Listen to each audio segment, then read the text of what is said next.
Hello guys and welcome back to my channel. Today I'm going to be creating this gorgeous latte makeup look. I have already prepared Sophie's skin and I will link all of the products down below. And I start by applying this Laura Mercier Radiant Primer all over the face. So if we think about latte makeup, so what does it really mean? We think about brownie, bronzy, warm colors, matte, soft, creamy colors. All of the colors that pop into your mind when you think about the warm cup of coffee with milk. As for me guys, if I'm honest, this is the good old bronzy, bronzy eye, bronzy cheek makeup look. But as we like to rename everything nowadays, let's leave it as a latte makeup. By the way guys, here I'm applying soft matte concealer from NARS in the shade Cafe, of course. This will be my basic eyeshadow color and I'm generously applying it on the top and bottom eyelids and smudging the edges out. Now I'm bringing the definition near the lash line, and for this I'm using the lip pencil from MAC in the shade Chestnut, which is one of my favorite bronzy liners that I usually use on the eyes. So the feel of the color placement and blending that I want to achieve on the eyes is almost the same feel as when you add the milk into the black coffee. This is where the browns start to melt away and the dark brown starts to become more soft and more creamy. That's why I am adding the definition in the crease and blending everything out.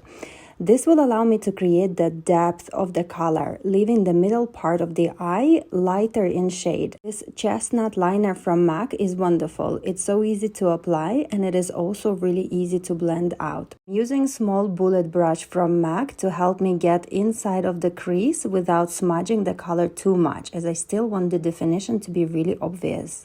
Latte makeup can be lighter or stronger depending on your preference, but I decided to line Sophie's eyes with a black liner for that extra definition.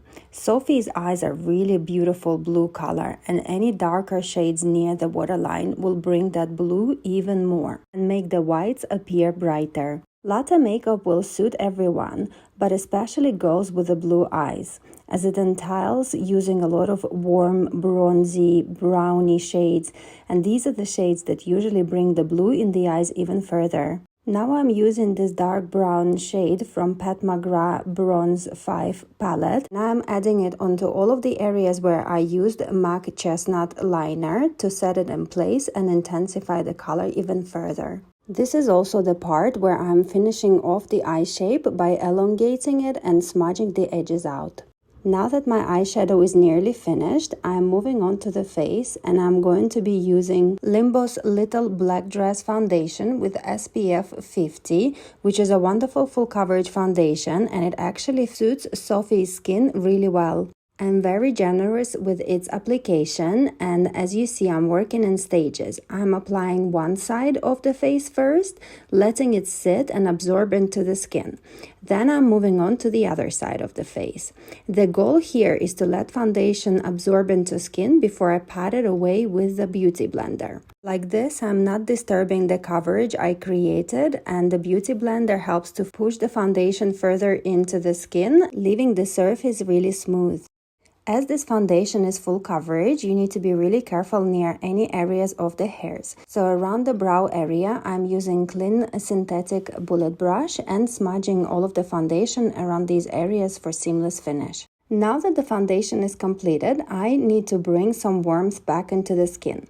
And for this, I'm using Indeed Labs Bronzing Drops, which is a wonderful bronzing product that you can mix into your foundation, use on its own, or apply it over. So here I'm applying the color on top of my foundation with the soft patting motions, mimicking this kind of a bronzy finish, so everywhere where the sun would hit the face, including the middle part of the nose. Now that the base was done, it was clear to me that I needed to add lighter shade into the middle part of the eyes. And for this, I'm using the lighter shade from Charlotte Tilbury's Sophisticate palette. I also popped some individuals and a mascara off camera, and now I'm using the concealer. Today I decided to give another go to Charlotte's Radiant Concealer, which as you watch my videos you may know that I hated it in the past, but here and there I give it a second chance, and if I'm honest, this time it did not disappoint. And I don't know whether it's the Sophie skin that just matches the formula or it just needed a thicker application, but today everything worked out well without creasing. Yes, so this time I used more concealer than I normally would to match full coverage of the foundation. Now I want to add more contouring onto the face using Charlotte Tilbury's wand in the shade Fair, and I'm concentrating it on the contours of the face. This is a wonderful product. It is very easy to blend, it does not leave streaks, and if I'm honest, it blends into every foundation without moving it around. Now that all of my creams are completed, I need to set everything with the powder. When we think about latte makeup, we think about soft matte textures, nothing that is too glowing, nothing that is too luminous. Everything has to be almost like velvety. So Charlotte Tilbury's Airbrush Flawless Finish Setting Powder is perfect for this finish. Not only it mattifies the areas, but it also blurs them out. And another layer of the bronzing that I'm using here is the matte bronzer from NARS in the shade Laguna, and I'm duplicating all of the areas that I've already contoured with the creams.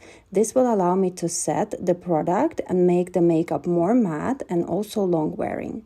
And as we are doing latte makeup, it is all about the brown shades, so I am skipping the blush part completely. And as I am not the biggest fan of completely matte makeup looks, I will be using the highlighter. This one is my new gorgeous addition in my kit that is unfortunately discontinued, but this one is the Champagne Pop color from the brand Becca that sadly no longer exists. I'm sorry guys. Now that I finished with the complexion, I'm moving on to the brows.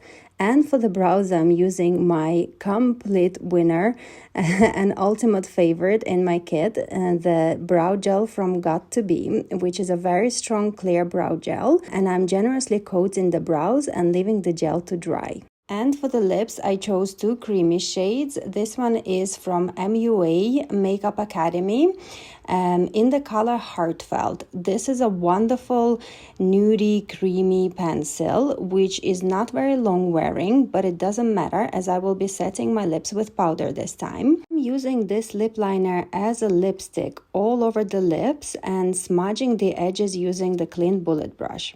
Then I'm switching to another color from the same brand, and this one is in color Obsession, gorgeous creamy coffee shade, and I am lining the outer part of the lips for that extra definition. So I felt like the original color was just a little bit too kind of wishy-washy on the lips, and I wanted to contain it and define the lip line even further.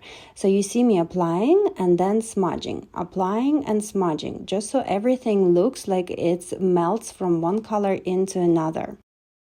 And once my lip line was ready, I felt like something was missing, and I decided to add more 3D definition in the inner part of the lips using the same liner and smudging everything out. So can you see how big and how 3D lips look now? And in the end, I decided to powder the lips too for that super matte finish, almost milky like lip.